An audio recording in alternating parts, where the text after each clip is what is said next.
Okay, so quick video about last night was Halloween. Today's All Saints Day. It's kind of funny how one goes from this kind of dark thing or things we associate a lot of stuff with darkness, but it's really not. I understand the symbolism behind it. You know, one thing that's kind of the crops dying, and then kind of we move into these seasons of contemplation as we gather food on our plates for abundance. We see what we have. The harvest comes in. It reminds us of our hard work throughout the year. What is the worth of work, and then we move into December and everything's becoming barren.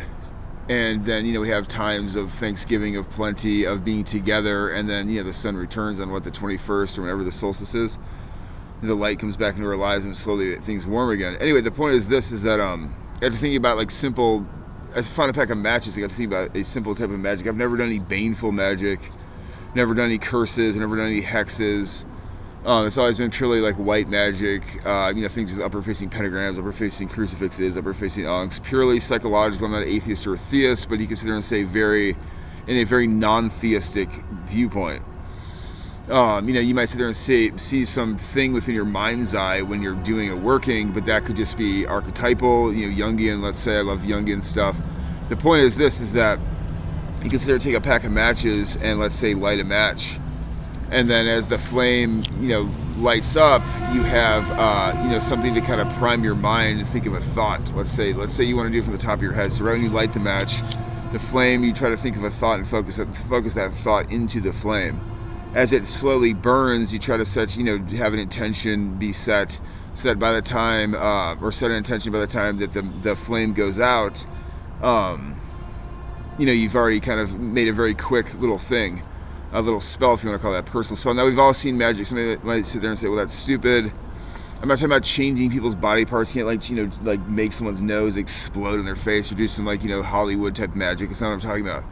I'm talking about purely psychological hacks. Something we've all cleaned a room and you feel better once the room's clean. There's a reason for that. It's because you are taking an active role within your living space. Same goes for magic. It's because you're taking a personal role within your life, your conscious experience, the way you experience reality. Again, I'm not an atheist or a theist for that reason, because I realize if you're an atheist, you just line yourself up with the conscious experience of being an atheist. If you're a theist, you just line yourself up with the conscious experience of being a theist, and you get kind of what that conscious experience brings to you, or what you seek out of it. Anyway, the point is that it's a very simple way to have a very simple spell. You call it match magic. Before you light the match, try to think of something when the flame comes into being that you would like to work on. As you strike it, you pour your energy into the match burning, and then try to think of several goals by the time the match is all the way burnt. And then when it goes out, you have the fire, the burning, the heat, the smell of sulfur, the sound. All these things are correspondences, and the next time maybe you see fire, you set the intention to do more exercise. That was a good one, let's say. So every time you see fire, the sun, fire, and some other surroundings, you hear a lighter, someone smoking, it reminds you, it kind of taps that thing you've primed in that neural network to remember to work out. So you're almost it's like a psychological hack. You see how that works? So that's a good way to use that's a good way to utilize white magic for personal benefit. Again, it's not stepping. I don't believe in using magic to violate anybody's free will. That's not my intentions ever. I would never do something like that. But it's just a thought. I'm not anti-Christ. I've been accused of certain things for reading certain things. You really have to think that, some people they just misinterpret stuff the way that they view it. So you really want to make sure that you're viewing things in the right light, and that you're not. Sorry there, I had to pause the video. But that's the thing, is that it's just a simple psychological hack. It's not, I'm not going out there doing something, that's technically baneful or harmful to someone or violating someone else's free will. If I do it on myself, if I do it in a room, we've all had a room that was dirty. Let's say you clean the room up and then you set flowers in a corner with, essential oils, with, some sort of decorative artwork on the wall, you do everything and then you actually feel better. What that are the correspondences that you have put in there, combined with taking the active role in your reality, your experience of the room, makes you feel better. And then it also is bringing your will, the clean room, the look of the room, the style of the room, into to stimulate a positive change within someone else's life. To have your will be done in their life might be something as simple as cheering them up when they come into a room you decorated. That's not dark or evil. That's not violating their free will, because they still have the free will to not enjoy the room that you've created, the room that you've made fancy or whatever. So see how that works? It's not like evil. It's not saying like you're going to will somebody's nose to turn into a toad. It's not like, some like Hollywood movie. So it's very simplistic, very natural. And I think a lot of what white magic is or was, is just basically a lot of it can be explained in like Jungian terms, or, stuff related to psychology, I should say. So you put that in context, that's kind of where I stand with that. So match magic is a very simple one. Set your intention, strike a match when the flame comes into being, when it sparks.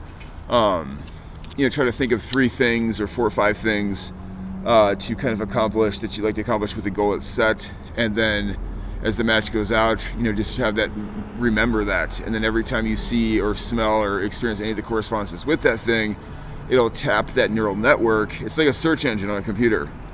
When you search the color gray in relation to sky, let's say, gray skies, then every time, when you type in gray on the computer, it brings up your search results. If you search a number of different things, gray sky, gray paints, gray skin, gray white, gray cars, it'll have that on your search bar. That's kind of how the neural networks relate or work in your mind. It kind of formulates this thing which kind of keeps you on task.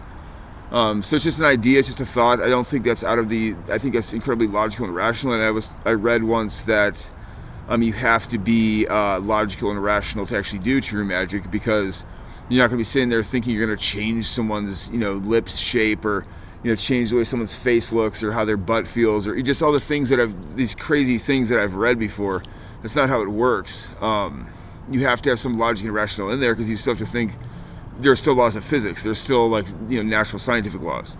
And certain things have to fall within certain confines, if you want to call it that. So I don't know if I'm undershooting that or overshooting that, but what I'm getting at is just, you have to be logical and rational with your approach to things. We have 2 hemispheres of our brain for a reason, a spiritual intuitive side and a logical rational side, and that's what they're there for, is to interface with reality in, in whatever way that we choose. Again, I'm not an atheist or a theist, because, I'm just a biological sentient being having a conscious experience here on planet Earth. So, I call it match magic. That's it's very simple. It's just a way of kind of pouring your derision or your thoughts or your positive goals or something into something. You can sit there and say, you can pull a match out instead of smoking a cigarette. You can sit there and say, I'm having a bad thought about someone.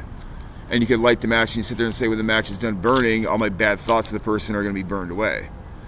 So it kind of helps you in a positive way alleviate something without going to pop a Xanax, without getting drunk, without smoking a cigarette. Let's say you have goals and you're trying to be sober. White magic can actually really help with that, because it allows you something to fidget with, crystal, or something to take your mind, to put your energy into, your thoughts into, which, kind of takes that energy then, rather than, it takes it off the negative things within your mind. If you have an argument, you don't want to be thinking about the person all the time. Just light the match and kind of pour your anger into that, and then as it extinguishes, say all my, this match goes out, then all my negativity for the person is going to go away. So it's kind of like a very positive thing when you think about that. And that's how it should be, I think. I think it should be beneficial for all organisms, if you want to call that, involved. But it's just a thought, just an idea. But anyway, I just want to make that video.